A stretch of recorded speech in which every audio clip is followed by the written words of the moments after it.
told you I could give you a 3-letter formula, easy to memorize, that would allow you to, right now from this moment forward, control the outcome of anything that happens in your life moving forward. Loss of a job, loss of a relationship, maybe a relapse if you're in recovery like me.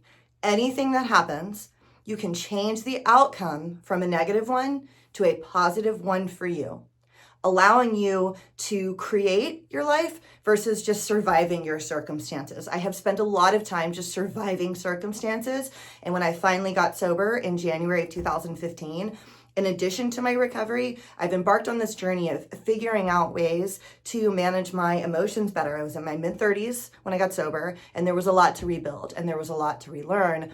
And so what I do here on the Sunday Sober Snack, which is an offshoot of my recovery podcast, Chasing Heroin, is I share with you the techniques that I have learned over the years that allow me to build my life. And I went from homeless in 2015 to now I live in this beautiful home. I'm married. I owned a business. I owned a fitness studio that I started out with 19 days clean.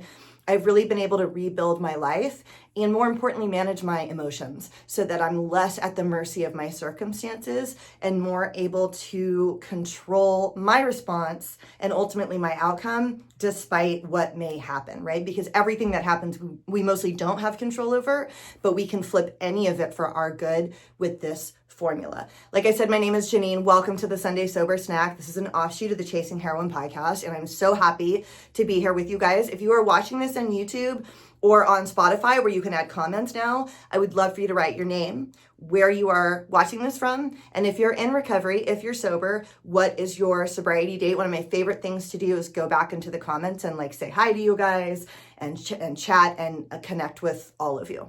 And the Sunday Sober Snack, if you are not someone who is sober or in recovery, all of these mindset shift techniques all still completely can be utilized and leveraged in your own life as well. Today, we're going to talk about my favorite of these techniques, my all-time favorite, which is E plus R equals O. E plus R equals O. This was developed by Jack Canfield. Jack Canfield wrote Chicken Soup for the Soul. He was one of the main contributors and producers of The Secret and is my favorite thought leader of all time. I listen to his podcast weekly. I've read a lot of his books, and his concepts are life-changing. They're literally life-changing, and this is my favorite of those concepts. E plus R equals O. Event plus response equals outcome. So what does that mean? So that means any event can happen, and then our choice comes in here, which is our response, and that's actually what affects the outcome. And I'm going to give you guys some examples. As I give you these examples, I really want you to take the time and look back on your own history and see where you have done this, because you've probably done this a million times without even realizing it. And once we call our attention to it, the goal is we can start to do it in the moment, which I've been able to do. And it works both ways. When I owned my fitness studio, I owned a studio in San Diego. The first Black Friday that I was open, I opened in September, and Black Friday was just a few months later, the day after Thanksgiving. And we did a massive Black Friday sale, which is common in fitness. So we did 30% off all class packs, a 5-pack, 10-pack, 20-pack, 30% off, massively discounted. And we sold a ton. We sold $2,500 worth of revenue that day, which is objectively good. It was definitely the highest sales day I'd had so far since I owned it. And that would still be a good number to put up at any studio now, right? In my experience, $2,500. That night, my marketing person was happy, my husband was happy, and I suddenly panicked and thought, oh my gosh, we should not have done this deal. All of these people would have bought packages at full price at some point. I actually lost money today. We shouldn't have done it. And I turned what is objectively a good thing happening into a bad one by my response. And I made that objectively good event negative by my response. Conversely, my whole addiction, when I look back, I now see as a really positive thing. And like I said, I was in my mid-30s when I finally got sober. I went to a really good college. I wanted to be a lawyer, all this stuff. I had terrible credit, Hep C, all this awful stuff when I finally got sober. And none of that seemed like it could ever be good, right? I've been arrested 5 times. And I now, when I look back, see it as the best thing that ever happened to me, and that has actually become true, right? Like I've leveraged all of those experiences into really good things. So we have the power to do that. So I want you to take a moment right now and look back and think, when have you done that? When has something bad happened that you made good by your response? And it could have taken some time, like maybe you look back on it now. And then conversely, the same thing, maybe something objectively good happened and you had this response that made it negative. Becoming aware that you've done this too, right? That you have the ability to do that is the foundation of where I really see like the growth and the benefit, which is, can we do this in the moment? So last year when I came across this strategy in, I think, February, so I'm also a content creator, and I had written this song. It's on my Instagram. It's like a joke parody addiction rehab fitness song. And my sometime co-host, Narcan Nate, was supposed to do it with me. So I'd written the song. I'd paid someone on Fiverr to put the song to music. I had arranged for a location to do this and set up the date and secured it with him. And I was like really excited to do this. That week, we were supposed to do it on like a Saturday. That week on Tuesday, he canceled. I don't even think he remembered. I reached out to him and he was like, oh, I can't do it. And his reason to me was really annoying. And by the way, I'm totally fine with him knowing and seeing all of this. We've talked about it. But I was super annoyed. I had paid to have his name in the song, and I had already arranged the location for that Saturday. At that time, I had just learned this E plus R equals O. I had my examples. I knew that I had the ability to shift the outcome despite what the event was, because I could not control him canceling, right? I couldn't get him to change his mind. And I thought, okay, I could flip out right now, or I could control my response.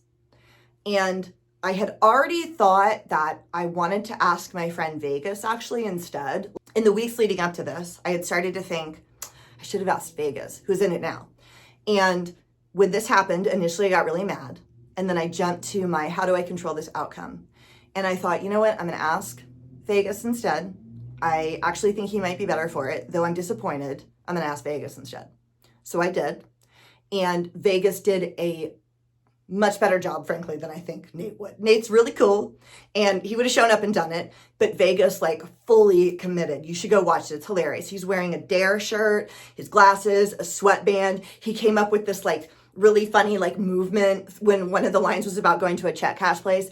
It was perfect, and it was so much better, and I'm going to use him for the next one. So my response in that moment to say, what else could I do here? Completely change that outcome, because there is a time when I would have bagged the entire project. I would have been so mad and so irritated. I would have bagged the whole project, thinking this probably wouldn't have done that well anyways, blah, blah, blah, blah. So in that moment, I changed my response. So that happened when I had 9 years. The consequences of him canceling were on my emotional life, right? There weren't extreme life consequences to that, right? Like, say I hadn't done it, like, oh well. But we can also do this when there are extreme consequences attached. In my very early recovery, I had like, I don't know, a couple of weeks. Like, I was still kind of dope sick. I had a couple of weeks, and I ran into a guy I used to use with a lot. And he told me he actually had a shot for me, like in the bathroom, come in the bathroom with him. We were at McDonald's. And I said, sure, I'll be right back. And I was really scared. And normally I would have, at the very least, like, not wanted to make that guy feel bad and gone in to the bathroom at least with the idea that I'm telling myself I'm not really going to do anything, but I don't want to be rude.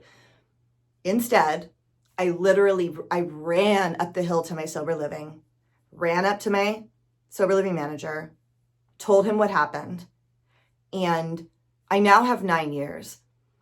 My response to run away versus walk in that bathroom with him is literally probably the difference between you watching me right now or you watching or listening to somebody else. That was a life-changing moment. So at any given time, we have the chance to change the outcome of any circumstance. Another one that I just remembered. Before I owned my business, I worked for the previous owners. I'd been there for years. I loved the studio, and they wanted to make me a third partner. And the deal just wasn't good. The terms of the contract weren't good. I felt like they were kind of trying to rip me off. And I said no. And I was devastated. at that time because it felt like it was my only shot to be a business owner, right? Like I'm an addict in recovery. It's going to be impossible for me to get a commercial lease, and this was a way for me to do it. In that time, I was really devastated. It affected the quality of my life for months. Later, I owned it myself on my own terms, and I was able to make it a lot better. I wouldn't have been able to make any changes with them. I was able to rebrand myself. That's a time when I wish I could have, in that moment, been able to employ this method, right? Like I can now. So I want you guys to sit on this and think, when have I made something that was objectively bad better in my mind? When have I made something that was objectively good worse in my mind? And how can I start to employ that in my day-to-day life now that I have that, empowering me to enhance the quality of my life day to day? Also, for my friends in recovery, we're really good at this. It's basically a 4-step, right? It's basically a 4-step. You write down all these things that upset you, and then you go over it with someone else, and you change your response. You change the way that you look at them, and it completely alters the outcome, really, of your life, especially if they were resentments that you were holding on to. And this E plus R equals O allows us to stop racking up resentments along the way now that you have this information. E plus R equals O. I would love for you guys to DM me on Instagram, email me, chasingheroin@gmail.com, heroin with an E. Anywhere you can connect with me, please let me know if this resonates with you. And I would really love to hear examples of you guys actually employing this in your life, or examples of when you can look back to times when you did this in your life as well. So this is another edition of the Sunday Sober Snack. My goal is to put these out weekly. This is something I'm always working on because I have so many of these ideas that I want to share with you guys that will just enhance the quality of your life and hopefully make your sobriety a little bit easier, more palatable as well, especially if you're in those early days. So this was the Sunday Sober Snack. My name is Janine. If this is YouTube, please subscribe. Spotify, Apple, please subscribe. And I love you guys very much. We do recover, and an honor to have you there.